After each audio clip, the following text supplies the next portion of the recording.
रवि लामिछानेमाथि मानवाधिकार आयोगले कारबाही सिफारिस नगरेको खुलासा। दर्जनौं सांसददेखि पूर्व प्रधानमन्त्रीसम्मलाई कारबाही सिफारिसले तरङ्ग। राष्ट्रपा सभापति रवि लामिछानेलाई मानवाधिकार आयोगले कारबाही सिफारिस नगरेको पाइएको छ।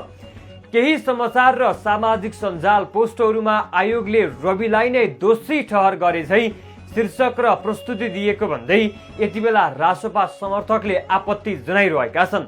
उनीहरूको भनाइमा प्रतिवेदनको वास्तविक भाषा र सन्दर्भभन्दा बाहिर गएर समाचार बनाउँदा जनमानसमा भ्रम सृजना भइरहेको छ। रवि लामिछानेको हकमा उल्लेख गरिएको विषय केही सञ्चार माध्यम र सामाजिक सञ्जालमा आएको भन्दा फरक रहेको छ। आयोगको प्रतिवेदनमा रवि लामिछानेलाई दोषी ठहर गरिएको छैन।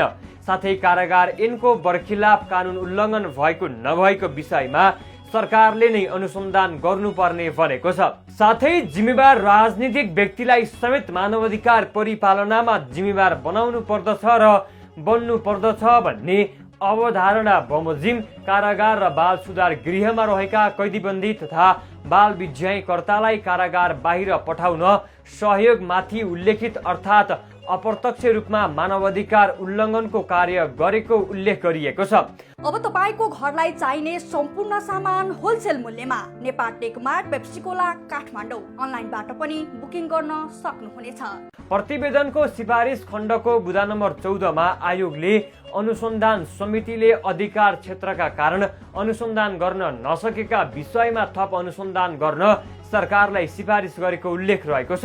त्यस अन्तर्गतको घ बुँदामा रवि लामिछानेको नाम उल्लेख भए पनि उनलाई दोषी घोषणा गरिएको छैन। उक्त बुँदामा भनिएको छ, अनधिकृत रूपमा कारागारबाट निस्किएको घटनामा को कसको संलग्नता थियो भन्ने सम्बन्धमा अनुसन्धान गर्नुपर्ने देखिएकाले तत्कालीन जेलर सत्यराज जोशी राष्ट्रिय स्वतन्त्र पार्टीका सभापति रवि लामिछानेलाई छुटाउन गरिएको भनिएको समूह तथा तत्कालीन सांसद एवं पार्टीका जिम्मेवार नेताहरू मनिष शाह र हरि ढकाल समेतलाई अनुसन्धानको दायरामा राखी सूक्ष्म अनुसन्धान गर्न सिफारिस गरिएको हो। अर्थात् आयोगले घटनाबारे थप तथ्य पत्ता लगाउन अनुसन्धानको आवश्यकता औँल्याएको हो, दोष स्थापित गरेको होइन।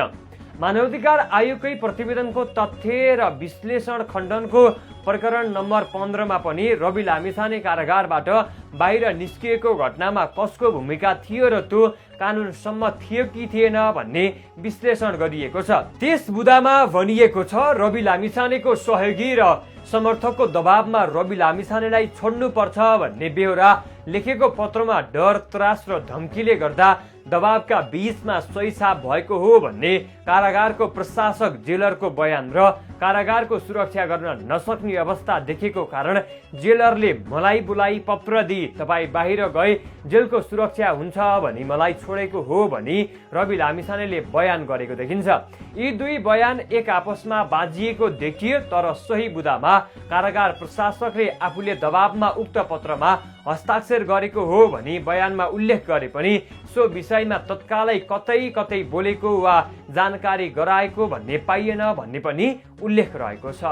Admission open zoom beauty academy नेपालकै नम्बर 1 22 वर्षको अनुभवको साथमा 100% जब ग्यारेन्टी।